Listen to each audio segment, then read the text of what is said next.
Hello YouTube and the tribe of the horror realm. It's Chris and Teresa Teresa's blanket beater. We're going to be doing a contest entry.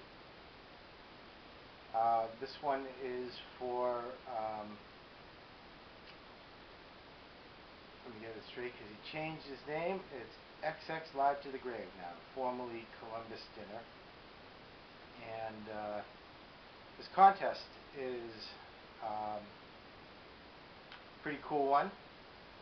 He's given away a copy of Halloween 5, the Revenge of Michael Myers, the old Anchor Bay tin, and of course that is long out of print. I believe it had the second smallest print run of the Anchor Bay tins, so that's pretty cool to get. But it even gets better because on top of that, it also has been autographed by Danielle Harris, the Scream Queen, but well, I guess you really can't call her a Scream Queen because she was so young, so it was a Scream Princess. And the story goes like this. You have to answer from these 4 major film series, that being Nightmare on Elm Street, Halloween, Scream, and Friday the 13th. Aside from the initial launch title, from that series, what is your favorite movie? So we can't pick the original, but we can pick any, I guess, sequel, and I guess reboot after that. So, ladies first, let's start it off. Nightmare on Elm Street? Part 3, Dream Warriors. Now, Patricia Arquette, she was the main character in this movie, and it was very well made. It was done very well. Basically, it was same premise as always. Freddy attacks them in their dreams, and there's a whole bunch of kids that live on Elm Street, and the special effects were just awesome, and Freddy just attacks them in their dreams, and they all get killed in a different way. Patricia Arquette does survive, but it was just so well made. I was glued to the movie when I watched it. It's one of the best, I think, that was out of the whole series of Nightmare on Elm Street. Just gave away the part where she lied. What if someone watches it that's never seen it? You just ruined the film for them. No, they don't know what happens in the real. No, but they know what happens at the end. The special effects were great, and there's one line in the movie that I will always remember, and that was, "Welcome to primetime, bitch." And that was actually ad-libbed, so it wasn't in the script. You're supposed to say it with a little more feeling, you know? Welcome to primetime, bitch. Is that better? A little better. You need a little more growl like Freddy does. I agree with you. I thought 3 really tied it all together well, kind of like a rug really ties the room in. But Frank Darabont and Chuck Russell got a hold of it and kind of wrote the rules of how they could use Freddy Krueger and what he could and couldn't do. So you're able, and they pretty much went with that formula straight through and through. But just to be different, I mean, it is probably my favorite. But I will go with New Nightmare, and only because they kind of broke down the 4th wall a bit and brought him into the real world, where they intimated that he really did exist and he was haunting the people that were actually filming this Nightmare on Elm Street story, and how they got inspired to do this story. So you were having Heather Langenkamp and Wes Craven appearing as themselves and such. So it was a very fresh twist, because really by the time you got past 4, I thought the franchise had jumped the shark. So it was a little bit of a fresh twist. No, Freddy didn't look quite the same at all, but it was a bold challenge that Craven went back to the well and took a little different approach. So that would probably be my alternate one to Dream Warriors. Alright, next one would be Halloween, and that's tough because anyone that subscribes and has seen my videos know I'm dyed-in-the-heart world fan of the first movie. Greatest film ever, in my opinion. I just love it that much. So aside from that, I would have to say, and again, there's a bunch of them that I just don't like from the series, but Part 4, the return of Michael Myers, introducing us to Jamie Lloyd, had a really strong cast with Ellie Cornell, of course Danielle Harris, what was it? Was it that one? George Wilbur was Michael Myers. I just thought it was extremely well done, especially the little Danielle Harris portraying Jamie Lloyd. I thought she did a tremendous job, and they could have went somewhere with it, and it just started to kind of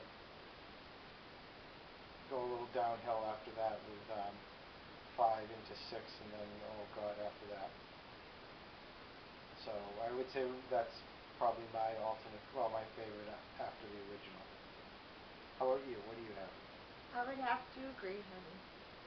4 was probably, was very well made, and of course Danielle Harris, she was so cute in that movie, and she did.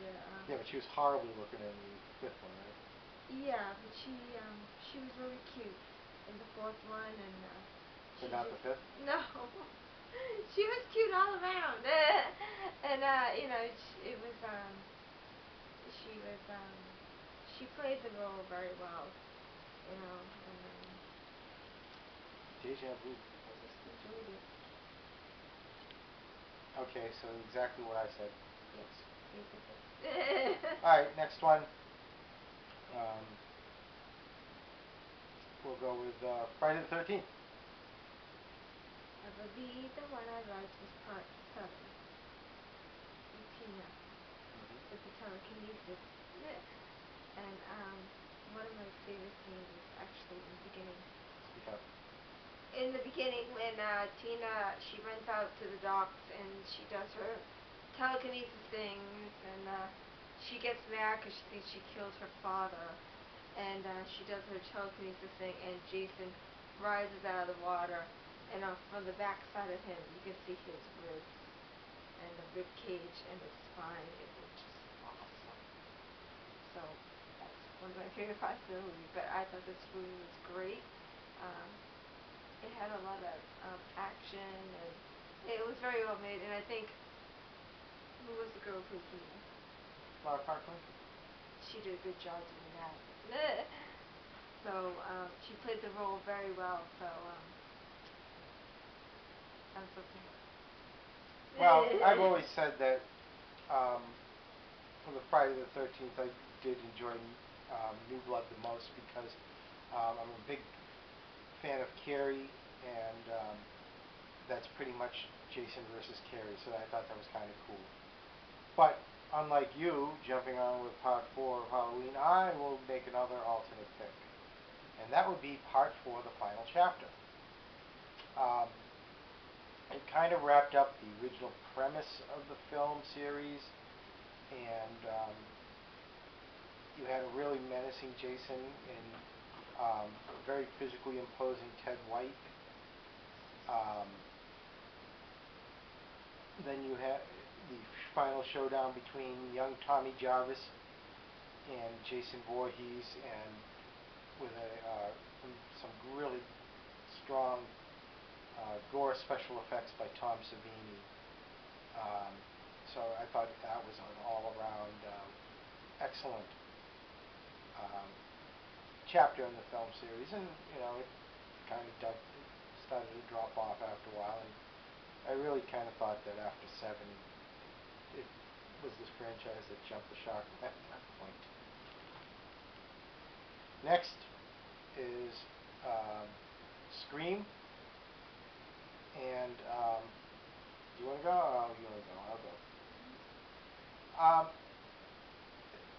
actually don't like Scream. I'm not, most of the 90s films, a good portion of them, I just didn't like them. It was just, I don't know, they were kind of, to me, smarmy and pretentious.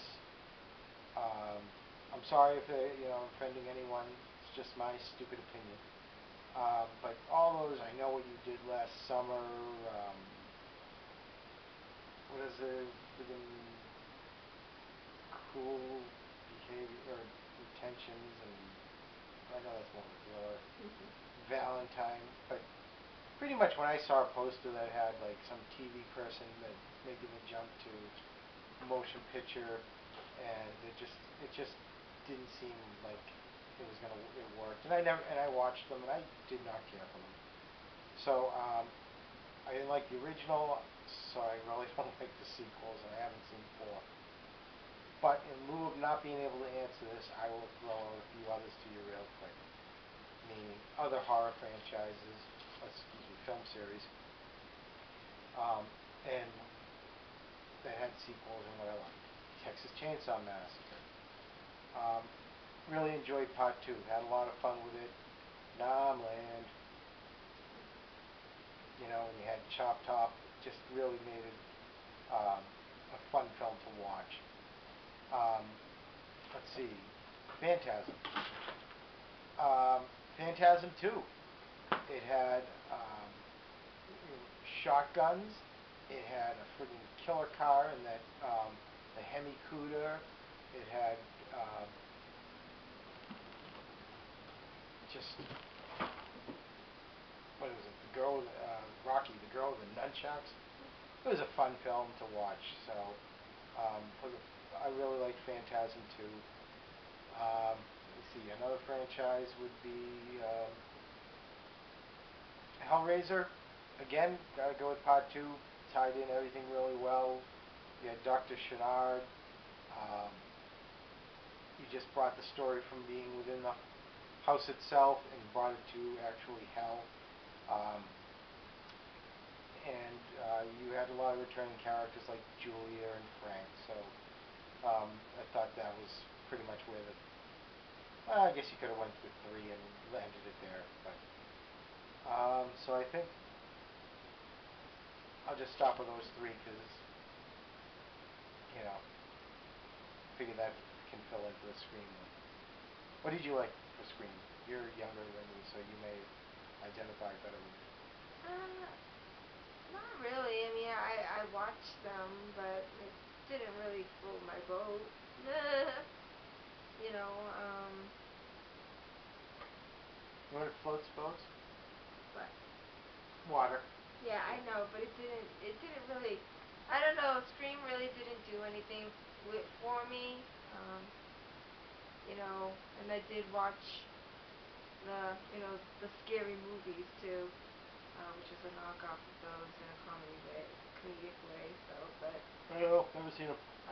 but actually, Scream really didn't do anything for me. So I mean, you can't pick a favorite one.